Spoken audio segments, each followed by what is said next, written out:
तो आज का जो टॉपिक पढ़ेंगे वो है अगला सेल ऑर्गेनली जिसका नाम है लाइसोसोम। लाइसोसोम के बारे में मैंने लास्ट क्लास में ही आपको जब गोल्गी एपेरेटिस पढ़ाया था तभी मैंने आपको एक छोटू सा इंट्रोडक्शन दे दिया था कि Golgi apparatus involves in the formation of lysosome. अब ये लाइसोसोम होता क्या है? Lysosome is the waste disposal system of the cell. Lysosome क्या होता है? Waste disposal system. इसका मतलब ये इसके नाम से ही इसका ये वर्ड आपको याद रखने से आप बहुत कुछ इसके बारे में लिख सकते हो एग्जाम में। वो है वेस्ट डिस्पोजल। वेस्ट डिस्पोजल मतलब क्या होता है? जैसे कि हम लोग डस्टबिन को वेस्ट बॉक्स बोलते हैं जहाँ पे हम लोग वेस्ट मटेरियल डालते हैं। डस्टबिन, डस्ट मतलब गंदगी और बिन मतलब जिसमें हम कैरी करते हैं। उसी तरह लाइसोसोम का काम क्या है? वेस्ट को डिस्पोज करता है। डिस्पोज करता है मतलब निकाल बाहर फेंकता है या फिर वो उसको कैरी करता है। ठीक है, तो lysosome is the waste disposal system of the cell. थोड़ा सा इसके स्ट्रक्चर के बारे में जान लेते हैं। It is a membrane bound sac that are filled with digestive enzyme. ये एक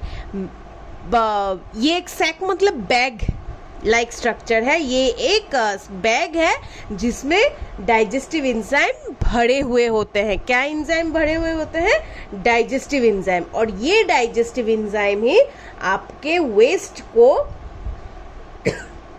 डिस्पोज करने में हेल्प करते हैं। ठीक है, ये डाइजेस्टिव एंजाइम ही आपके वेस्ट को डिस्पोज करने में हेल्प करते हैं। ठीक है, द एंजाइम्स, ये जो डाइजेस्टिव एंजाइम है ये कौन बनाता है? The enzymes are being made by, क्या है ये? Rough endoplasmic reticulum. ये रहा इसका बेसिक स्ट्रक्चर के बारे में। तो अब आइए हम लोग फंक्शंस के बारे में पढ़ लेते हैं। तो फंक्शन पहला क्या है? ये वेस्ट डिस्पोजल सिस्टम है। इसका मतलब इसका काम क्लीन करना है। जितना भी घर का गंदगी है वो हम डस्टबिन में फेंकते हैं, तो उसी तरह लाइसोसोम जितने भी सेल में गंदगी है उसको वो डाइजेस्ट कर लेता है। अब देखो पहला फंक्शन, इसको इलेबोरेटली पढ़ते हैं। They clean the cell. वो सेल को क्लीन करता है। अब कैसे क्लीन करता है? By digesting any foreign material. Foreign material मतलब कोई भी बाहर से अंदर आने वाले चीज। फॉरेन मतलब वही होता है ना, बाहर वाले। तो अब बाहर किसके कंटेक्स्ट में कहा जा रहा है? सेल के बाहर। किसके बाहर? सेल के बाहर से अगर कोई भी फॉरेन मटेरियल अंदर आता है, एंटर्स इनसाइड द सेल, तो वो लाइसोसोम उसका साफ सफाई कर देता है। इसका मतलब मार देता है या फिर उसको भगा देता है, डाइजेस्ट कर देता है। ठीक है, वेस्ट मटेरियल में डिकम्पोज कर देता है।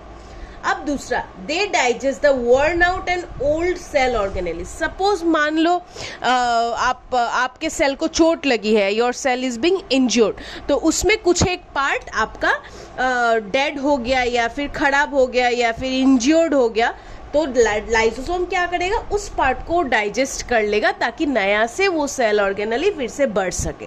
ठीक है, और last but not least one of the most important function is, ये लाइसोसोम जब उसको पता चलता है कि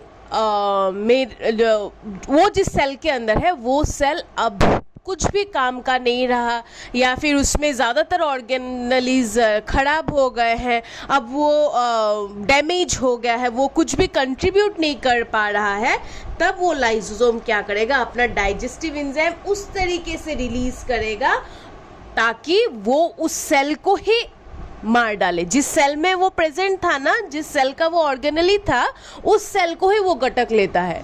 इसका मतलब it digest its own cell. तो during starvation if the cell gets damage और डेड, मरने मतलब उसके सारे ऑर्गेनलीज वगैरह खराब हो गए, तो लाइसोसोम अपना डाइजेस्टिव एंजाइम बर्स्ट करके उस सेल को ही अपने आप को ही मार डालता है। उस सेल को मारना मतलब वो जिस सेल के अंदर था, मारना मतलब वो अपने आप को मार डालना। इसीलिए उसको सुइसाइडल बैग भी कहा जाता है और ये क्वेश्चन एग्जाम में आता ही है। ठीक है, it is also known as suicidal bag. अब हम लोग अगले टॉपिक, अगले सेल ऑर्गेनली को पढ़ेंगे जिसका नाम है माइटोकॉन्ड्रिया। तो माइटोकॉन्ड्रिया सबसे पहले ऑब्जर्व किया था कोलिकर नाम के एक साइंटिस्ट ने, और यही माइटोकॉन्ड्रिया का हम लोग पहले स्ट्रक्चर जानते हैं, फिर उसके बाद फंक्शंस जानेंगे। पर एक चीज़ याद रखना, हर ऑर्गेनेलिस का अपना खुद का नाम एक हम लोगों ने दे दिया है। जैसे कि न्यूक्लियस को ब्रेन ऑफ द सेल बता दिया है, फिर लाइजोसोम को क्या कहा है हम लोग, waste disposal system of the cell. उसी तरीके से माइटोकॉन्ड्रिया का भी अपना एक नाम है जो है power house of the cell. Mitochondria is also known as power house of the cell. Power house मतलब पावर देता है, पावर मतलब अभी इसका मतलब बिजली नहीं, इसका मतलब है एनर्जी देता है। तो माइटोकॉन्ड्रिया नाम से ही याद रखना, माइटोकॉन्ड्रिया क्या प्रोवाइड करता है, it provides energy to the cell. अब पहले थोड़ा सा बेसिक स्ट्रक्चर के बारे में देख लेते हैं। ये एक डबल मेम्ब्रेन स्ट्रक्चर है, ये देखो दो मेम्ब्रेन है, डबल मेम्ब्रेन स्ट्रक्चर है जिसमें एक आउटर मेम्ब्रेन है, एक इनर मेम्ब्रेन है। ये जो आउटर मेम्ब्रेन है वो पोरस इन स्ट्रक्चर होता है। ये जो आउटर मेम्ब्रेन है वो पोरस मतलब उसमें छेद होते हैं, स्पॉन्ज में जिस तरीके से छेद होते हैं उसी तरह आउटर मेम्ब्रेन में पोरस होता है। और जब कभी भी आप ये पोरस वर्ड इस चैप्टर में सुनोगे ना, इसका मतलब है इन आउट करने में वो हेल्प करता है। बाहर की चीज़ अंदर आसानी से जा सकती है, अंदर की चीज़ बाहर जा सकती है। जैसे कि प्लाज्मा मेम्ब्रेन में आपने देखा था द मेम्ब्रेन इज पोरस, उसी तरीके से आउटर मेम्ब्रेन इज पोरस, इसका मतलब अंदर से बाहर, बाहर से अंदर आराम से हो सकता है। ठीक है, फिर अगला जो बेस लिक्विड है उसको हम लोग मैट्रिक्स बोलते हैं। फिर आता है इनर मेम्ब्रेन। इनर मेम्ब्रेन जो है उसमें फोल्ड्स होते हैं। क्या होते हैं, फोल्ड्स होते हैं। क्या होते हैं, फोल्ड्स। फोल्ड्स मतलब जैसे कि साड़ी के प्लेट्स होते हैं ना, उसी तरीके से यहाँ पे फोल्ड्स होते हैं, और इन फोल्ड्स को हम लोग क्रिस्टी भी बोलते हैं। क्या बोलते हैं, deeply folded portion is also known as cristae. अब माइटोकॉन्ड्रिया एक ऐसा ऑर्गेनली है जिसमें अपना खुद का डीएनए मॉलिक्यूल होता है। ये इसका एक स्पेशल कैरेक्टरिस्टिक है, याद रखना, बहुत इंपॉर्टेंट है। माइटोकॉन्ड्रिया में अपना खुद का डीएनए मॉलिक्यूल होता है। डीएनए मॉलिक्यूल मैंने न्यूक्लियस वाले टॉपिक में पढ़ा दिया था। अब और एक उसका स्पेशल क्वालिटी ये है कि माइटोकॉन्ड्रिया में अपना खुद का राइबोसोम भी होता है। और राइबोसोम क्या करता है, लास्ट क्लास में मैंने, लास्ट वीडियो में मैंने कहा था, राइबोसोम का फंक्शन है प्रोटीन सिंथेसिस। इसका मतलब माइटोकॉन्ड्रिया में राइबोसोम होने का मतलब क्या है कि माइटोकॉन्ड्रिया राइबोसोम के थ्रू प्रोटीन भी सिंथेसिस कर सकता है। तो ये आपको एक माइटोकॉन्ड्रिया का बहुत स्पेशल कैरेक्टरिस्टिक मिल गया है कि माइटोकॉन्ड्रिया का अपना डीएनए होता है और माइटोकॉन्ड्रिया का अपना राइबोसोम होता है जो प्रोटीन सिंथेसिस में हेल्प करता है। ठीक है, तो चलो अब फंक्शंस पढ़ लेते हैं। फंक्शंस में पहला फंक्शन क्या है, it generates energy for various activities. इसका मतलब चाहे वो डाइजेशन हो, चाहे वो एक्सक्रीशन हो, चाहे वो इजेशन हो, चाहे वो इंजेशन हो, हर काम में, हर उस एक्टिविटी के लिए माइटोकॉन्ड्रिया से ही एनर्जी मिलता है।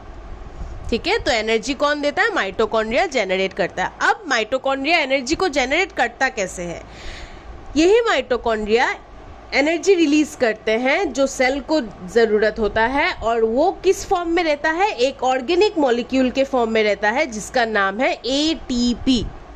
ये एनर्जी का बैग समझ लो, एनर्जी के बॉल्स होते हैं, एनर्जी के मॉलिक्यूल्स होते हैं जो पूरे सेल को एनर्जी देता है। और वो कौन रिलीज करता है, it is being released by mitochondria.